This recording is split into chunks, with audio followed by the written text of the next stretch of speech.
"That old cabin has got to go," Karen announced at the HOA meeting.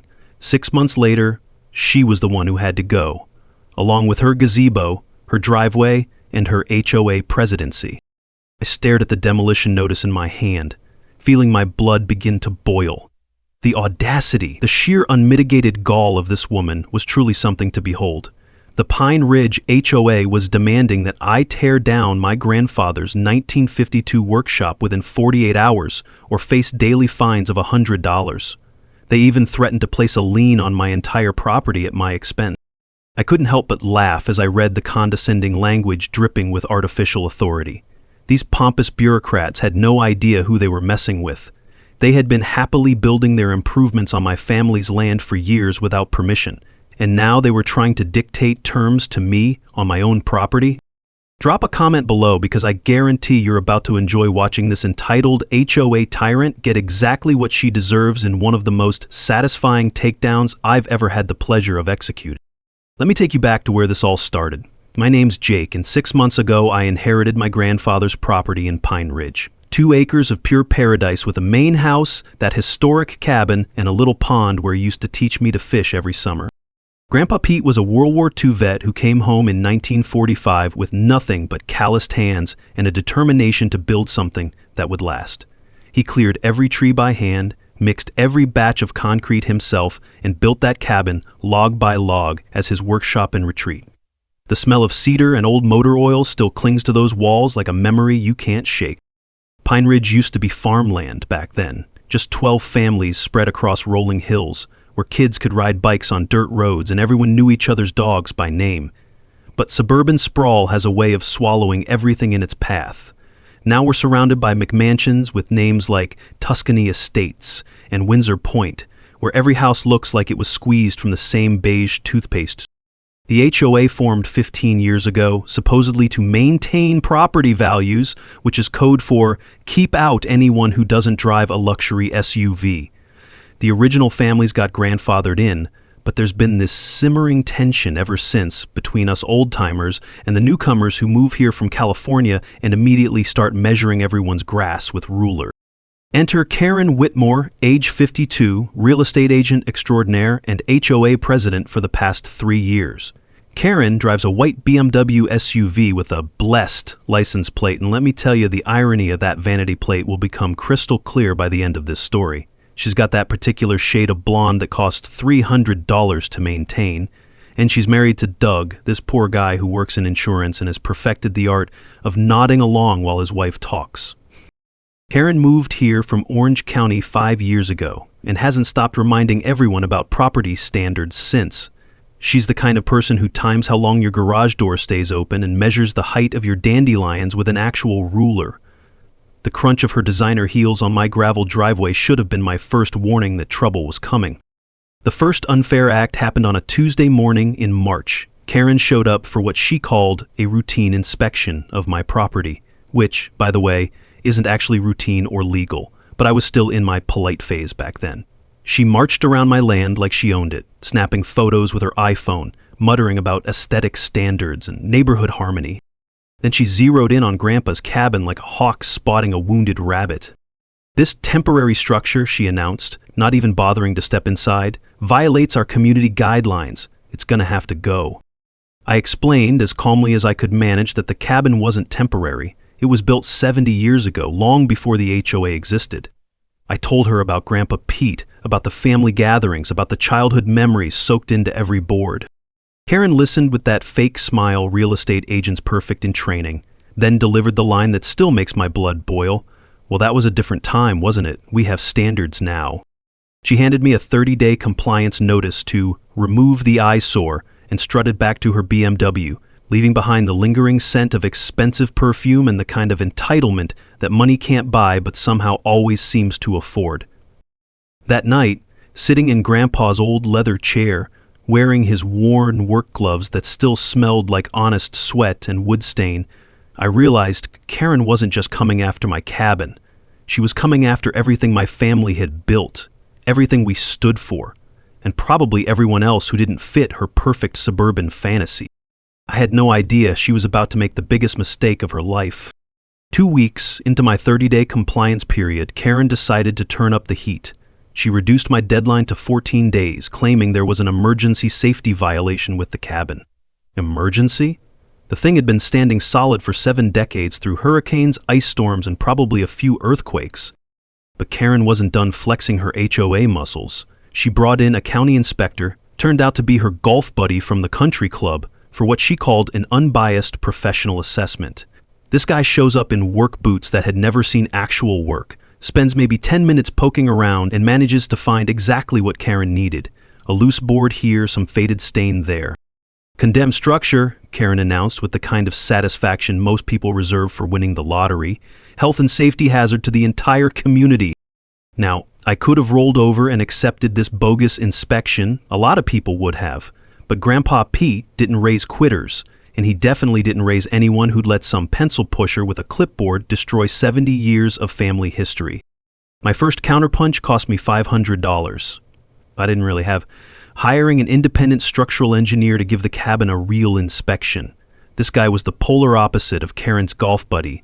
Steel-tilled boots caked with actual mud, calloused hands that knew the difference between load-bearing and decorative, and a reputation for telling the truth even when nobody wanted to hear it. His report made Karen's condemned structure look like the joke it was. Not only was the cabin structurally sound, it actually exceeded current building codes. Grandpa Pete had built that thing to last through the apocalypse, using techniques they don't even teach anymore. The foundation was poured deeper than required, the joints were reinforced with hand-forged brackets, and every beam was selected for maximum strength. But here's where it gets interesting. While I was fighting Karen's bogus safety claims, I also contacted the local historical society. Turns out, a 70-year-old cabin built by a World War II veteran had a pretty good shot at historic designation.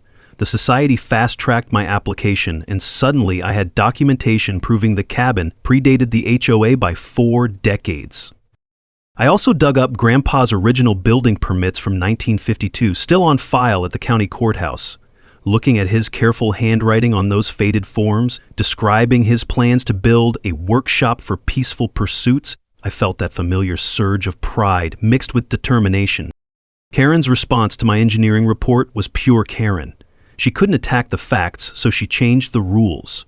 The violation notice magically transformed from structural safety to aesthetic non-compliance.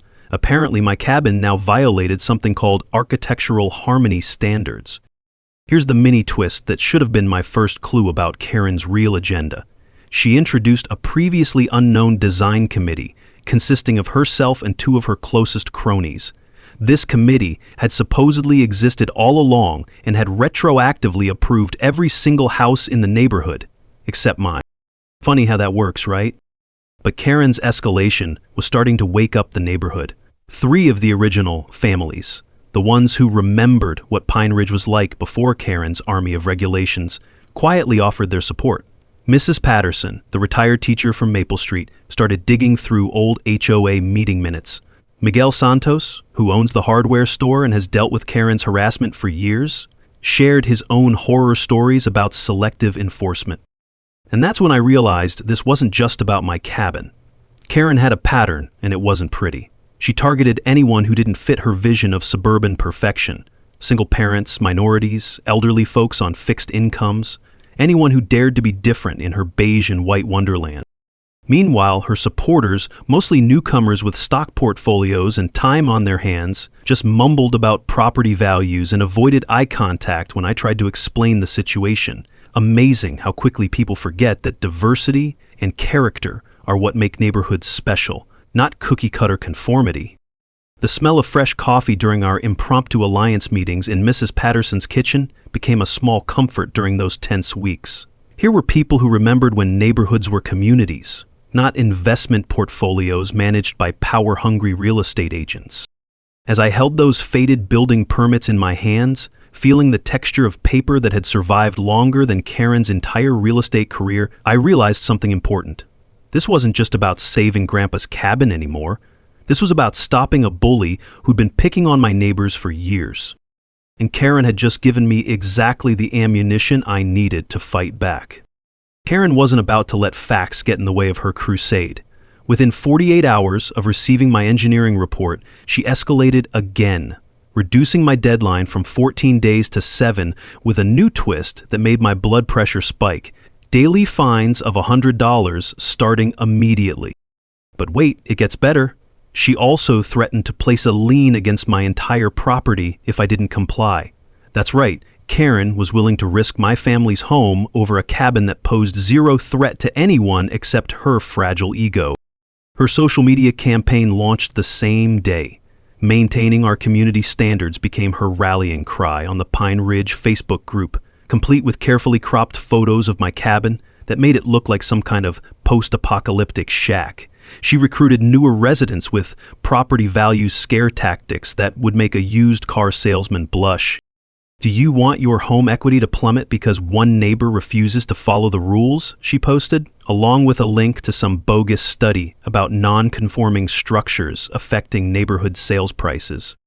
Time for my second counterpunch, and this one had more teeth. I filed a formal HOA grievance procedure, something Karen apparently hoped I didn't know existed. Turns out she'd skipped several required notification steps in her rush to demolish my cabin. The HOA bylaws clearly stated that violations required written warnings with specific cure periods, mediation opportunities, and appeals processes. Karen had steamrolled right past all of that. I also contacted the local newspaper about HOA Overreach. The editor, a guy named Chen who'd been covering suburban politics for 20 years, perked up immediately. HOA president targets veterans' family legacy. Yeah, that's the kind of story that sells papers and wins journalism awards. Our Save the Cabin social media campaign started gaining traction too. Turns out, plenty of people in neighboring communities had their own Karen stories to share. The hashtag Save Pete's Workshop began trending locally, and the Historical Society fast-tracked my landmark application with unprecedented speed. But here's where my research got really interesting. I started digging into Karen's real estate business, and the pattern that emerged was ugly as hell. Karen Whitmore Realty specialized in Pineriidge listings. Shocking, right? Her commission income was directly tied to neighborhood property values, which meant she had a massive financial conflict of interest, using her HOA position to boost her business. I found listings where she'd specifically marketed house-enforced community standards as a selling point. She was literally profiting from the same rules she used to harass residents. Even better, I discovered a pattern of targeting properties she couldn't sell, older homes with character that didn't fit her cookie-cutter aesthetic. The mini twist came when Karen called an emergency HOA board meeting, packing it with 5 of her 7 supporters. She pushed through a vote to override the grievance process entirely, creating a new rule that emergency violations were exempt from appeals. My deadline got reduced again, this time to 48 hours. The sound of her gavel banging through that rushed vote still echoes in my memory like gunshots. But Karen made one crucial mistake in her hurry to crush me. She forgot that emergency meetings require proper notification to all residents, not just her hand-picked supporters. The community was starting to fracture along predictable lines. The local Facebook group became a battlefield between Karen's supporters organizing counter-petitions and my growing coalition of original families threatening to sue the HOA. Anonymous letters of support started appearing in my mailbox. Neighbors too scared of Karen's retaliation to speak publicly but brave enough to show solidarity in private. Miguel at the hardware store offered me free demolition tools with a wink and a whisper, just in case you decide to tear down the wrong structure. Even he was getting fed up with Karen's selective enforcement campaigns. Meanwhile, Karen's drive-by inspections increased to twice daily. I'd see her white BMW crawling past my property like some kind of suburban surveillance unit. Karen behind the wheel with her phone out, documenting my every move. The psychological pressure was real. Having someone monitor your daily life like you're some kind of criminal gets under your skin fast. The breaking point came when Karen's husband Doug approached me at the gas station with what he called unofficial warnings. Poor guy looked like he hadn't slept in weeks, constantly glancing over his shoulder like Karen might materialize from behind the Slim Jim display. "She's really serious about this," he mumbled, his voice barely audible over the hum of fluorescent lights. "Maybe you could just compromise somehow?" That's when I knew Karen's campaign was affecting her own family. But compromise? With someone who'd already shown she'd destroy everything I cared about just to prove a point? Not a chance in hell. Karen's nuclear option arrived via certified mail on a Thursday morning that I'll never forget. 48 hours to demolish the cabin, and this time she brought backup. A sheriff's deputy for official notice service, like I was some kind of dangerous criminal who might resist arrest over a building violation. The deputy looked embarrassed as hell, shifting his weight from foot to foot while Karen stood behind him with her arms crossed, practically vibrating with satisfaction. "Ma'am, I'm just serving papers," he told me quietly. "This isn't criminal, just administrative." But Karen wasn't done with her intimidation tactics. She threatened to sue me for all HOA legal fees if I didn't comply, claiming my frivolous resistance was costing the community thousands of dollars. Then came the line that revealed her true colors. The cabin attracted undesirable elements to our neighborhood. Code words. We all knew what she meant. That evening I watched from my kitchen window as Karen's supporters organized patrols, driving slowly past my house with cameras ready, documenting every car that stopped by, every friend who came to show support. The message was clear: step out of line, and you're next. I was facing what looked like total defeat. My lawyer consultation revealed the brutal truth. Fighting an HOA in court would cost a minimum of $5,000 just for the retainer, with no guarantee of success. The historical landmark process could take 6 months or longer, and my bank account couldn't handle a prolonged legal battle while paying daily fines. Even worse, my insurance company made it clear they wouldn't cover HOA legal fees. I was staring down the barrel of financial ruin over a cabin that meant everything to me and nothing to anyone who mattered in Karen's world. That night, I sat in Grandpa's cabin, surrounded by his tools, looking at the leather journal where he'd recorded his thoughts during construction. Page after page of careful handwriting, describing the satisfaction of building something with your own hands, the pride of creating shelter that would outlast your own lifetime. Then I found the entry that changed everything. Dealing with bullies is like dealing with raccoons. Sometimes you have to outfox them instead of outfight them. Grandpa Pete had faced his own bullies, apparently, but he'd figured out how to win. The mini twist came while I was cleaning the cabin for what might be final photographs. Moving a loose board near the back wall, I discovered a metal box my grandfather had hidden inside the structure. Inside were his original deed research documents from 1952, including property surveys that made my heart skip a beat. There was a discrepancy, a big one. The current Pineriidge boundaries didn't match the original property survey from when Grandpa bought the land. According to his meticulous records, my property extended 50 feet beyond where everyone thought it ended, including Karen's current fence line. If this was accurate, half of Karen's driveway and part of her precious backyard were sitting on my land. While I was processing this bombshell, Miguel dropped by with intel that made the situation even more interesting. Karen's husband Doug had been confiding his worries at the hardware store, revealing that Karen had borrowed heavily against their house for real estate investments. Her financial position was shakier than her designer wardrobe suggested. "She's been buying fixer-uppers with credit lines," Miguel whispered, glancing around like Karen might be eavesdropping from the bushes. "Doug's worried they're in over their heads if the market turns." Suddenly, Karen's desperate rush to maintain property values made perfect sense. She wasn't just protecting the neighborhood, she was protecting her own over-leveraged investment portfolio. That night, my 8-year-old niece Emma visited with my sister, and she fell in love with the cabin just like I had as a kid. She was running her small hands along the log walls, marveling at Grandpa's workmanship, when Karen appeared at my fence line like some kind of suburban vulture. "You shouldn't let children play in that dangerous old building," Karen called out, her voice carrying that fake concern real estate agents use when they're trying to manipulate you. The sound of my niece asking, "Why is that lady so mean, Uncle Jake?" while the musty smell of Grandpa's old journal pages filled the cabin, crystallized everything for me. This wasn't just about property rights anymore. This was about protecting what mattered from people who destroy anything they couldn't control. I felt the cold metal of that hidden survey box against my palm and realized Grandpa Pete had left me more than just a cabin. He'd left me the ammunition to fight back. Karen had no idea what was coming. I spent my last $800 on a professional surveyor, and let me tell you, that was the best investment I've ever made in my life.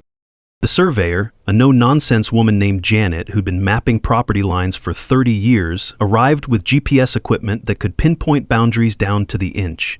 What she discovered turned Karen's entire power trip upside down in the most beautiful way possible. My property didn't just extend 50 feet beyond the current fence line, it extended exactly 53 feet, which meant Karen's driveway, her $80,000 landscaping project, and half of her precious backyard were sitting on land that legally belonged to me. But it gets even better. The HOA's common area where Karen had installed a $12,000 gazebo for community enhancement, also on my land. Every single improvement she'd bragged about in her real estate listings was technically trespassing on property she had no legal right to touch. Janet explained it in terms even Karen would understand. The 1970s housing development used an incorrect survey as their baseline. Every property sale since then has been based on that same mistake. Your grandfather's original 1952 survey was accurate, but everyone just assumed the newer development had fixed any boundary issues. Here's where it gets legally delicious. Karen's house had been built assuming the previous survey was correct, which meant her title insurance company was about to face massive liability. Every property sale in Pineriidge for the past 20 years potentially needed correction. And guess who'd been handling most of those sales? Karen Whitmore Realty.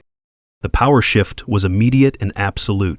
Karen's demolition demand was now legally meaningless because the HOA had zero authority over land that wasn't actually inside the subdivision boundaries. I owned mineral rights, water rights, and everything else Karen had assumed belonged to the community. More importantly, I could demand removal of all her improvements from my property or charge her retroactive rent for 15 years of unauthorized use. Fair market rental value for that much land in our area? About $1,200 per month. Do the math, that's over $200,000 in back rent. The sound of my phone buzzing with frantic calls from Karen became the sweetest music I'd ever heard. She'd somehow gotten word that a surveyor had been on my property, and her panic was immediately obvious. Within hours, Doug showed up at my door, looking like he'd aged 5 years in a single afternoon. There's got to be some mistake, he pleaded, his hands actually shaking as he spoke. Karen's been talking to lawyers all day. Our house, we could lose everything. That's when I realized this wasn't just about stopping Karen's HOA abuse. This was about restructuring the entire power dynamic in Pineriidge. I could have destroyed her financially and legally, demanded every penny she owed, and watched her lose everything she'd built through intimidation and selective enforcement. But Grandpa Pete's wisdom kept echoing in my mind. Make your enemies your allies. I didn't want to destroy the neighborhood or hurt innocent people like Doug. What I wanted was justice, and the guarantee that Karen could never abuse her power again. Standing in my kitchen, holding Janet's official survey report with its precise GPS coordinates and legal descriptions, I felt the same satisfaction Grandpa Pete must have experienced when he finished building the cabin with his own hands. Karen had tried to destroy my family's legacy. Instead, she'd handed me the keys to her kingdom. Time to assemble my team, and let me tell you, nothing brings people together like a common enemy who's been making everyone's life miserable for years. Miguel from the hardware store became my first lieutenant, bringing 20 years of neighborhood knowledge and a personal grudge against Karen's selective enforcement campaigns. She cited me for having too many work trucks in my driveway, he told me over coffee that tasted like liquid determination. Same week, she ignored her friend's RV parked on the street for 3 months. Mrs. Patterson, the retired teacher, volunteered her research skills and decades of experience dealing with bureaucratic nonsense. She'd been quietly keeping copies of every HOA meeting minute for the past 10 years, documenting Karen's gradual transformation from elected representative to neighborhood dictator. Attorney Sarah Chen agreed to handle my quiet title action on a payment plan. Apparently, David versus Goliath stories appeal to lawyers just as much as they do to everyone else. Property boundary disputes are my specialty, she explained, and this one's particularly satisfying because your grandfather's documentation is absolutely bulletproof. The final member of my inner circle was Frank Morrison, Grandpa Pete's old army buddy who still lived 2 streets over. At 86, Frank had forgotten more about strategic thinking than most people ever learn. Same principles apply whether you're fighting Nazis or HOA presidents, he wheezed, his eyes still sharp as tacks. Control the battlefield, choose your timing, and never let emotion override intelligence. Our master plan had 4 phases, each designed to maximize justice while minimizing collateral damage to innocent neighbors. Phase 1. File a quiet title action to establish legal boundaries once and for all. This would create an official court record that couldn't be disputed or ignored by Karen's cronies. Phase 2. Demand fair market rent for past trespass, but use it as leverage rather than punishment. The goal wasn't to bankrupt Karen, it was to ensure she could never abuse her power again. Phase 3. Negotiate a complete HOA restructuring that would protect all residents from future Karens. New bylaws, term limits, conflict of interest rules, and transparency requirements. Phase 4. Public revelation to prevent Karen from simply moving to another neighborhood and starting her reign of terror all over again. Mrs. Patterson's research revealed the smoking gun we needed. Karen's pattern of selective enforcement was even worse than I'd suspected. She'd only targeted single parents, minorities, elderly residents on fixed incomes, and anyone who didn't fit her narrow definition of community standards.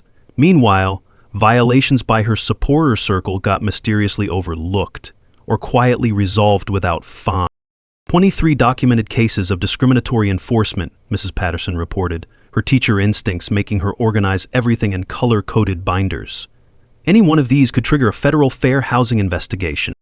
Sarah Chen walked us through the legal strategy in terms a regular person could understand.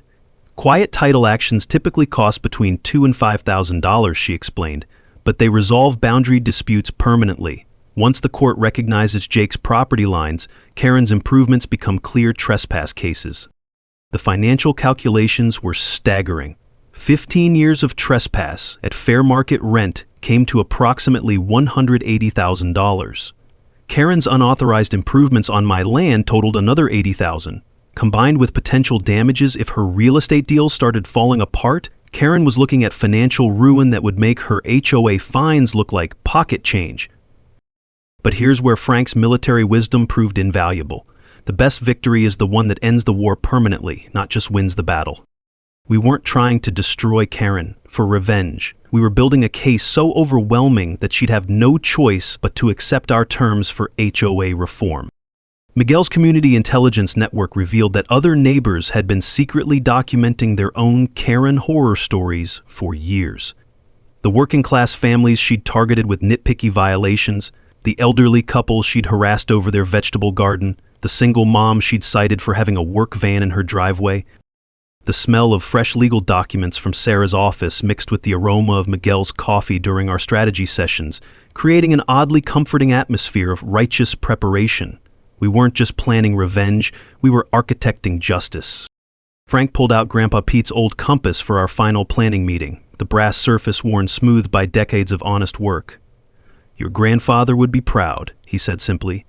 "You're not just saving his cabin, you're saving the whole neighborhood from people who think power means crushing anyone who's different." Game time. Karen's desperation kicked into overdrive the moment she realized I wasn't rolling over and playing dead.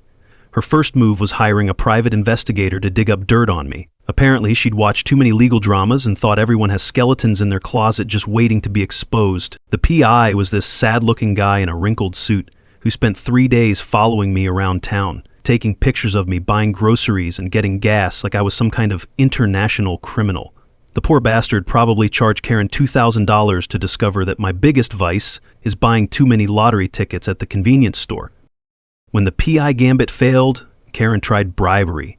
She approached the county inspector, not her golf buddy this time, but his supervisor, offering consulting fees for additional violations on my property. What she didn't know was that the supervisor had been investigating complaints about her buddy's biased inspections for months. The sound of Karen's heels clicking frantically across the county building's marble floors became a regular occurrence as she tried to manufacture new violations. But her desperation was making her sloppy, and government employees tend to get touchy when real estate agents try to corrupt their processes. Her next brilliant idea was organizing an emergency HOA meeting to increase my daily fines from $100 to $500. She packed the meeting with her supporters and tried to ram through the vote without proper notification to residents who might oppose her. Big mistake. Mrs. Patterson had been monitoring HOA meeting procedures with the intensity of a tax auditor, and she documented every legal requirement Karen violated in her rush to crush me financially. Meanwhile, Karen's social media smear campaign reached new levels of pathetic. She started posting about my dangerous neighbor who threatens property values, complete with dramatic photos of my cabin, taken with filters that made it look like something from a horror movie. This unstable individual refuses to follow community standards and is putting all our families at risk, she posted, along with a petition demanding my immediate compliance. The comments section became a battlefield between her supporters and my growing coalition of neighbors who were sick of her tyrannical behavior. But Karen's biggest miscalculation was trying to get my homeowner's insurance canceled. She contacted my insurance company claiming my cabin was an attractive nuisance that posed liability risks to the neighborhood. When that didn't work, she suggested I was operating an illegal business from the property. The insurance investigator who showed up was a sharp woman named Linda who dealt with petty neighbor disputes for 15 years. After spending an hour examining my cabin and reviewing Karen's complaints, she delivered a verdict that must have made Karen's blood pressure spike. "This is the most structurally sound outbuilding I've inspected this year. Your coverage is actually increasing because historical structures add value." While Karen was making enemies of government officials and insurance investigators, I was quietly filing my paperwork and documenting her increasingly erratic behavior. Every threatening voicemail, every social media post, every attempt to corrupt official processes, it all went into my evidence binder with timestamps and witness statements. The professional photographer I hired captured detailed images of every boundary encroachment, with GPS coordinates that would hold up in court. Karen's gazebo, her driveway extension, her prize-winning garden, all sitting pretty on land that belonged to me. Security cameras went up around my property, not just for protection but to monitor Karen's surveillance activities. Watching her circle my house like a suburban shark on my phone app became oddly entertaining, especially when she started bringing different cars to avoid detection. Frank's military training proved invaluable for psychological warfare. "Let her see you staying calm while she loses control," he advised. "Nothing drives bullies crazier than realizing their intimidation tactics aren't working." So I made a point of waving cheerfully to Karen during her surveillance drives, working openly on cabin repairs like I had all the time in the world, and casually mentioning to neighbors that I was looking into some property boundary questions with my attorney. The mini twist came when Karen approached me directly for what she called a private negotiation. She cornered me at the grocery store, her designer sunglasses failing to hide the dark circles under her eyes, and offered $10,000 cash to drop my boundary dispute. "This whole thing has gotten out of hand," she whispered, glancing around like we were conducting some kind of drug deal in the cereal aisle. "Surely we can resolve this like civilized adults." But here's where Karen's desperation made her sloppy. She accidentally admitted to bribing the county inspector, revealed she'd been accessing my property records illegally, and basically confessed to half the violations Mrs. Patterson had been documenting. The whole conversation was recorded on my phone, perfectly legal in our one-party consent state. "I appreciate the offer, Karen," I replied calmly, "but I think we'll let the court sort this out." The look of panic in her eyes was worth every sleepless night she'd caused me. With her back against the wall and my court date looming in 10 days, Karen went completely nuclear. She filed a restraining order against me, claiming I was stalking and harassing her through a campaign of intimidation. According to her sworn statement, my friendly waves during her surveillance drives constituted threatening gestures, and my cabin repairs were deliberately provocative acts designed to cause emotional distress. The family court judge who reviewed her petition was not impressed. After examining Karen's evidence, which consisted mainly of photos she'd taken while trespassing on my property to spy on me, he dismissed the restraining order with a lecture about wasting court time on neighborhood disputes that belong in civil court. But Karen wasn't done making enemies of public officials. She contacted the state licensing board claiming my attorney, Sarah Chen, had a conflict of interest because she'd helped another neighbor with HOA issues 2 years earlier. The complaint backfired spectacularly when the board investigated and discovered Karen had been practicing real estate law without a license, giving legal advice to HOA members about property disputes. Her safety patrol escalated into actual harassment, with Karen's supporters driving past my house at all hours, taking photos and confronting anyone who visited my property. Miguel got interrogated about delivering supplies for my cabin repairs. Mrs. Patterson was questioned about her suspicious visits to review HOA documents. The irony was delicious. Karen, who'd spent months accusing me of harassment, had organized an actual stalking campaign against half the neighborhood. Her attempt to have my property condemned as a public nuisance reached new levels of absurdity. She filed complaints with the county health department claiming my pond was a mosquito breeding ground, with the fire department alleging my cabin was a fire hazard, and with animal control insisting my bird feeders attracted dangerous wildlife. Every single complaint was investigated and dismissed, but not before Karen had made enemies of 4 different county departments. Meanwhile, behind the scenes, her world was crumbling. Doug confided to Miguel that Karen had borrowed $30,000 against their house to pay legal fees, maxed out their credit cards, and was facing potential disciplinary action from her real estate brokerage for ethics violations. "She's up all night researching property law and calling lawyers," Doug whispered during one of his increasingly frequent hardware store visits. "I found her at 3 a.m. yesterday, surrounded by legal documents and empty wine bottles, muttering about conspiracy theories." 3 HOA board members privately approached Mrs. Patterson, expressing regret about supporting Karen's increasingly erratic leadership. Even her closest allies were getting nervous about potential personal liability if her discriminatory enforcement patterns triggered federal investigations. The county supervisor had opened an official investigation into Karen's inspector bribery attempts, and the local newspaper editor was practically salivating over his upcoming exposé on HOA corruption and abuse of power. My tactical patience drove Karen to new heights of desperation. While she was running around town making enemies and burning bridges, I continued my normal routine, going to work, maintaining my property, and letting her behavior speak for itself. The final evidence I needed came when Karen's surveillance obsession led her to install a trail camera pointed at my cabin from the woods behind her house. The camera was technically on my property, according to the survey results, making it illegal surveillance and trespassing evidence in one convenient package. The pressure cooker finally exploded when Karen had a screaming match with elderly Mr. Johnson over his fence height, threatening to fine him into foreclosure while a dozen neighbors watched from their yards. Her public meltdown included threats to sue the newspaper for biased reporting and demands that Doug support her or find somewhere else to live. That night, Doug was spotted at a divorce attorney's office. Karen scheduled one final emergency HOA meeting for the night before my court hearing, planning to vote my property in violation of community standards regardless of the pending boundary dispute. She didn't realize that her authority to regulate my land would evaporate the moment the court recognized my actual property lines. She invited local media to witness what she called a decisive HOA action against a disruptive resident, apparently thinking public pressure would force me to capitulate at the last minute. Perfect. Karen had just handed me the ideal stage for revealing everything.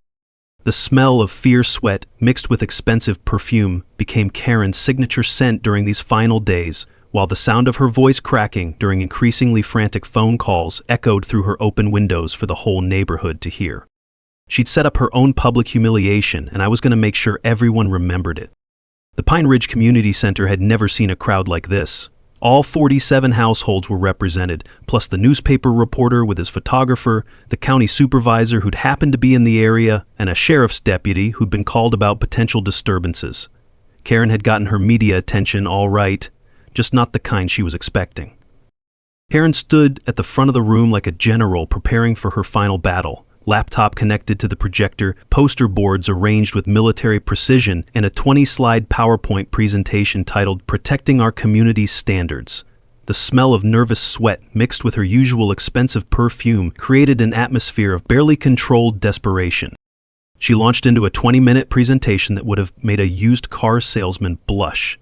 Property values, community reputation, the sacred duty of homeowners to maintain neighborhood standards. She hit every talking point while avoiding the obvious fact that her own financial interests were driving this entire crusade. Some people, she declared, clicking through photos of my cabin that she'd clearly manipulated to look as shabby as possible, don't respect what we've built here. They think they can ignore the rules that protect everyone's home equity. Her voice cracked slightly on the word equity, and I caught Doug wincing in the back row. The personal attacks came next. My character, my motives, my respect for the community. Everything was fair game in Karen's desperate attempt to paint me as the villain in her carefully constructed narrative. "I move that we authorize immediate legal action against this disruptive resident," she announced, her voice rising to near shriek levels. Daily fines of $500 until compliance, plus recovery of all HOA legal costs to date. That's when I stood up and asked for 5 minutes to respond. Of course, Karen replied with that fake smile, clearly confident that nothing I could say would matter after her masterful presentation. We believe in fair hearings here. I walked calmly to the front of the room, connected my laptop to the projector, and began with the most beautiful sentence I've ever spoken. Thank you, Karen. I'd like to start by showing everyone the actual boundaries of my property. The survey map filled the screen in gorgeous high-definition detail. GPS coordinates, property lines, and a very clear indication that Karen's gazebo, driveway extension, and half her backyard were sitting on lands that belonged to me. The room went dead silent. You could hear people's minds processing the implications. The soft sound of whispered, "oh shit" comments rippling through the crowd like a wave. According to this professional survey completed 10 days ago and filed with the county recorder, I continued, advancing to the next slide showing photos of boundary markers, the HOA has no authority over the disputed area because it's not actually within the subdivision boundaries. Karen's face went from red to white to an interesting shade of green. That's impossible, she screamed, abandoning any pretense of professional composure. Those surveys are fake. He's bribing officials. But I wasn't done. The next slide showed 15 years of retroactive trespass liability calculations. $180,000 in fair market rent for unauthorized use of my land. Furthermore, I said, maintaining the calm tone that was clearly driving Karen insane, I have documented evidence of selective enforcement, discriminatory targeting of minority and working-class residents, and multiple attempts to corrupt county officials. The revelation cascade that followed was more satisfying than I'd ever imagined. Photo after photo of Karen's improvements on my property, audio recordings of her attempting to bribe inspectors, screenshots of her social media posts targeting specific residents based on race and economic status. Mrs. Patterson stood up from her seat. I move to remove Karen Whitmore as HOA president, effective immediately. Miguel's voice rang out. Seconded. The voice vote wasn't even close. 34 for removal, 8 against, 5 abstentions. Even some of Karen's closest supporters couldn't defend the evidence I'd presented. You can't do this, Karen shrieked, refusing to accept the results. I'm the president. I make the decisions here. That's when the sheriff's deputy stepped forward. A noise complaint from the neighboring business had brought him initially, but now he was witnessing Karen's complete meltdown in front of 47 witnesses and a newspaper reporter. Ma'am, he said gently, you're disrupting a legal meeting. The county supervisor has explained the boundary situation, and if you don't calm down, I'm going to have to ask you to leave.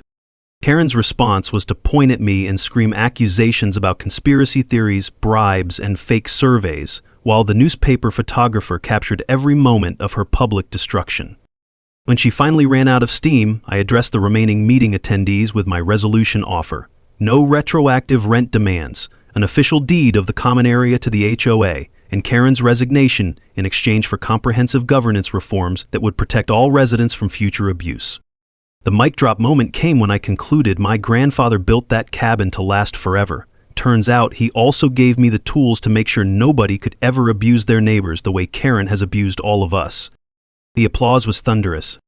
1 week after Karen's public meltdown, she resigned from the HOA board via a terse email that contained zero apology and maximum bitterness. Doug filed for divorce 3 days later and moved to a nice apartment across town, where he started dating a kindergarten teacher who actually smiles when she talks to people. The quiet title action went through without a hitch. Turns out, when you have 70 years of documentation and GPS-accurate surveys, courts tend to rule in your favor pretty quickly. Karen agreed to remove her improvements from my property at her own expense, rather than face a federal discrimination lawsuit that would have destroyed what remained of her reputation. The new HOA board, which includes Miguel and Mrs. Patterson, drafted bylaws that actually protect residents instead of terrorizing them. Monthly potluck dinners replaced adversarial board meetings. The violation process now requires mediation before fines, and we established a grandfather clause protecting all pre-HOA structures from Karen Steele persecution. But here's where this story gets really good. We transform Karen's nightmare into something beautiful.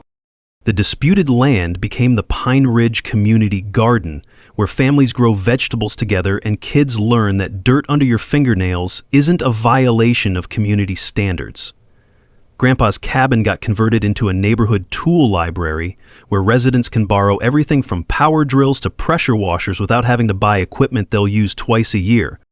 We established an annual Heritage Day celebrating our neighborhood's diverse history, the original farming families, the suburban developers, and yes, even the newer residents who moved here for good reasons instead of power trips. The scholarship fund, seeded with the money from Karen's state regulatory fines, helps local kids pursue education and trades that build communities instead of tearing them down. The native plant restoration project around my pond became a model for environmental stewardship that attracted positive attention from county planners. Turns out, when you stop obsessing over grass height and start caring about actual ecology, beautiful things happen. As for Karen herself, she moved to Arizona after her house sale finalized, taking a job in online consulting where her people skills can't damage real communities. The state suspended her real estate license for ethics violations, which probably saved a lot of future clients from her particular brand of helpful service. Doug's transformation was remarkable to watch.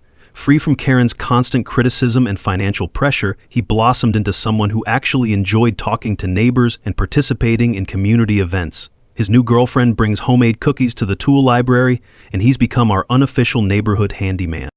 The local newspaper's series on HOA reform gained statewide attention, leading to proposed legislation requiring transparency and anti-discrimination training for board members. 3 neighboring communities reformed their own HOA practices after reading about Karen's downfall, proving that sometimes one person's courage to fight back can protect thousands of families. Sarah Chen built a thriving practice representing HOA victims throughout the region, and I became her unofficial consultant for property rights disputes. Turns out there are a lot of Karens out there, but also a lot of people willing to stand up to them once they realize they're not alone. The sweetest moment came 6 months later when my niece Emma, now 9 years old, brought her entire 3rd grade class to see Grandpa's cabin during a field trip about local history. Watching 20 kids run their hands along those old logs, marveling at craftsmanship that was built to last forever, I found his final journal entry that day, tucked behind a loose board I'd never noticed. Sometimes the best revenge is building something better than what they tried to destroy. The sound of children's laughter echoing from the community garden, the sight of neighbors working together on weekend projects, the scent of fresh vegetables growing where Karen once tried to plant seeds of division, this is what victory actually looks like. So here's my challenge to you. Drop a comment sharing your own HOA nightmare story. I read every single one and reply when I can because we're stronger when we support each other against petty tyrants who think power means crushing anyone who's different. And hit that subscribe button if you want to see more stories about ordinary people beating corrupt systems. Trust me, I've got plenty more where this came from. Speaking of corrupt systems, wait until you hear about the city council member who tried to steal my neighbor's business license. But she made one crucial mistake that cost her everything. That story's coming next week, and it's even more satisfying than this one. Until then, remember Grandpa Pete's wisdom. Sometimes the best way to handle bullies is to build something so beautiful they can't tear it down.